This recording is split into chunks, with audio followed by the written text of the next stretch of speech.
वारंवार अशा पद्धतीचं जर होणार असेल तर शिर्डी ग्रामस्थ म्हणून आमची तळपायाच्या आडमस्तकाला जाती. अशा चुकीच्या गोष्टी शिर्डीकर म्हणून आम्ही ग्रामस्थ खपून घेणार नाही. हे लोक बाहेर गावून येतात, गावातला माणूस यात इन्व्हॉल्व नाही आणि शिर्डी गावाची बदनामी होते. ही कदापि शिर्डीकर म्हणून आमची भूमिका राहील. आम्ही अजिबात अशा गोष्टी खपून घेणार नाही.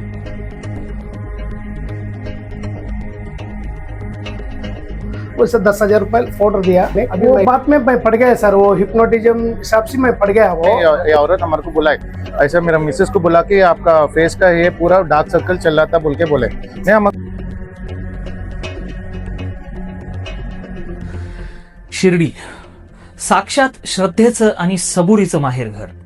देश विदेशातून लाखो भाविक आपल्या लाडक्या साईंच्या दर्शनासाठी मनात एक आर्त हाक घेऊन या पवित्र भूमीत येतात. शिर्डीच्या कणाकणात साईबाबांच्या आठवणी आणि आशीर्वाद वसलेले आहेत.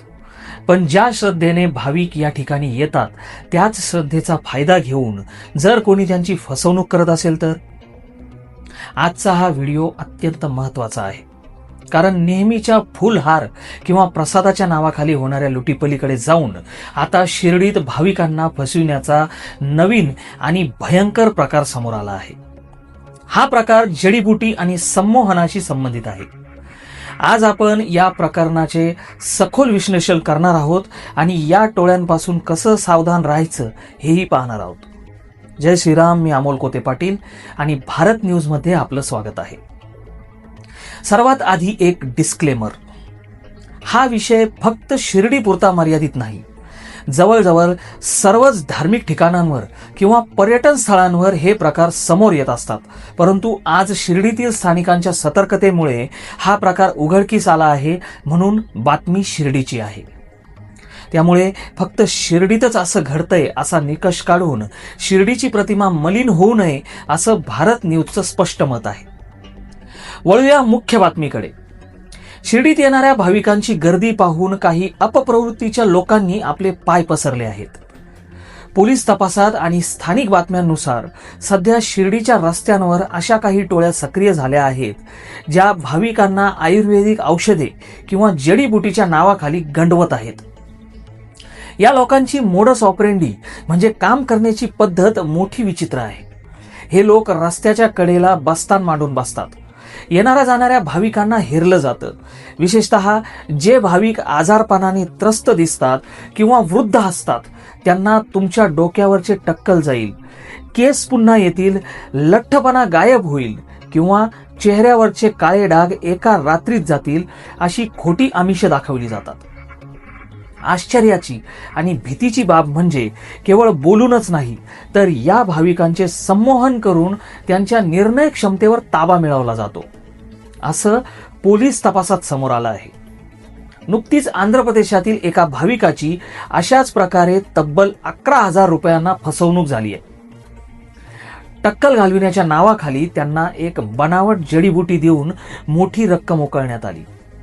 मित्रांनो, इथे एक गोष्ट प्रकर्षाने नमूद करावी लागेल, ती म्हणजे या गुन्ह्यांमध्ये शिर्डीचे स्थानिक ग्रामस्थ अजिबात सहभागी नाहीत. शिर्डीचे लोक अत्यंत पाहुणचार करणारे आणि साईंच्या शिकवणुकीवर चालणारे आहेत. खरं तर ज्या आंध्र प्रदेशातील भाविकाची फसवणूक झाली त्यांनी आपली चूक लक्षात आल्यावर स्थानिक ग्रामस्थांचीच मदत घेतली आणि ग्रामस्थांनीच त्यांना तातडीने पोलीस ठाण्यापर्यंत पोहोचवलं. हे जे फसवणूक करणारे लोक आहेत ते बाहेरून व्यवसायानिमित्त शिर्डीत आलेले आहेत. व्यवसायाचं नाव घेऊन हे लोक या पवित्र भूमीत अशा कुप्रवृत्ती पसरवतायत. शिर्डीची प्रतिमा मलिन होण्यास हे बाहेरचे लोक वारंवार कारणीभूत ठरतायत. शिर्डी पोलीस आणि प्रशासन आता अशा लोकांविरुद्ध कठोर पावले उचलत आहे. शिर्डी पोलिसांनी या प्रकरणाची अत्यंत गंभीर दखल घेतली आहे. पोलीस उपअधीक्षक अमोल भारती यांनी दिलेल्या माहितीनुसार पालखी रोडवरील साई कृपा आयुर्वेदिक नावाच्या दुकानावर पोलिसांनी छापा टाकून त्याला सील ठोकलंय. अंधश्रद्धा, चमत्कार आणि असाध्य आजार बरे करण्याचे खोटे दावे करून भाविकांना लुटणाऱ्या 4 जणांवर गुन्हे दाखल करण्यात आले आहेत. या दुकानांमध्ये मिळणारी औषधं खरंच आयुर्वेदिक आहेत का, त्यांची परवानगी आहे का याची कसून तपासणी सुरू आहे. शिर्डीच्या गल्लीबोळात अशी किती दुकानं आहेत आणि त्यांचे धागेदोरे कुठपर्यंत पसरले आहेत याचा शोध आता पोलीस घेत आहेत. नेमकी समस्या काय आहे? अनेक भाविक शिर्डीत चमत्काराच्या आशेने येतात. याच मानसिकतेचा फायदा हे भामटे घेतात. शिर्डीत वाढत्या गर्दीमुळे बाहेरच्या लोकांचा वावर वाढला आहे, ज्यांच्यावर पूर्णपणे नियंत्रण मिळवणे प्रशासनासमोर एक मोठं आव्हान आहे. संभावनासारख्या तंत्राचा वापर करून भाविकांकडून पैसे उकळले जात असल्याने सुशिक्षित लोकही या जाळ्यात अडकत आहेत. आयुर्वेदिक औषधांच्या नावाखाली नेमकं काय विकलं जातंय याची कोणतीही प्रयोगशाळा चाचणी नसते. त्यामुळे अशा प्रकारच्या गोष्टी फार घातक ठरू शकतात. आता आपण काय करू शकतो? जर तुम्ही किंवा तुमचे नातेवाईक शिर्डीला किंवा इतर कोणत्याही धार्मिक स्थळी किंवा पर्यटन स्थळी जाणार असाल तर या गोष्टी लक्षात ठेवा. रस्त्याच्या कडेला मांडून बसलेल्या किंवा फिरत्या विक्रेत्यांकडून कोणत्याही प्रकारचे चमत्कारी औषध घेऊ नका. जर तुम्हाला खरोखरच आयुर्वेदिक उपचार हवे असतील तर श्री साईबाबा संस्थांच्या रुग्णालयात किंवा अधिकृत मान्यताप्राप्त आयुर्वेदिक तज्ज्ञांशी संपर्क साधा. प्रलोभनांना बळी पडू नका, कारण टक्कल जाणे, लठ्ठपणा कमी होणे अशा गोष्टींसाठी कोणतेही इन्स्टंट औषध जगात उपलब्ध नाही. कोणी तसा दावा करत असेल तर तो फसवणूक करतोय हे समजा. अलर्ट रहा. जर कोणी तुम्हाला रस्त्यात अडवून अशा प्रकारे बोलण्यात गुंतवण्याचा प्रयत्न करत असेल तर तिथून त्वरित निघून जा.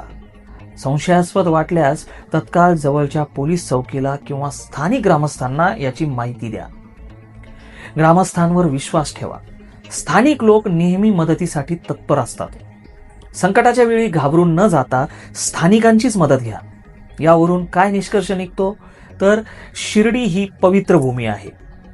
या भूमीची पवित्रता राखणं ही केवळ प्रशासनाचीच नाही तर आपल्या सर्वांची जबाबदारी आहे. साईबाबांनी नेहमी श्रद्धा आणि सबुरी शिकवली. आपण आपली श्रद्धा कायम ठेवली पाहिजे, पण त्याचबरोबर सबुरीने आणि सतर्कतेने वागले पाहिजे. अशा काही मुठभर लोकांमुळे शिर्डीची प्रतिष्ठा मलिन होता कामा नये. प्रशासनाला आमची विनंती आहे की शिर्डीतील गल्लीबोळातील अशा बनावट दुकानांची सखोल चौकशी व्हावी आणि भाविकांच्या सुरक्षेसाठी CCTV आणि गस्त वाढविण्यात यावी. हा व्हिडिओ जास्तीत जास्त साई भक्तांपर्यंत शेअर करा, जेणेकरून त्यांची फसवणूक होणार नाही. तुम्हाला काय वाटतं याबद्दल? तुमचं मत काय ते कमेंटमध्ये नक्की सांगा. काही अनुभव असतील तर तेही कमेंट बॉक्समध्ये नक्की कळवा आणि भारत न्यूजला सबस्क्राईब करायला विसरू नका. पुन्हा भेटूया एका नवीन माहितीपूर्ण व्हिडिओसह. तोपर्यंत जय श्रीराम.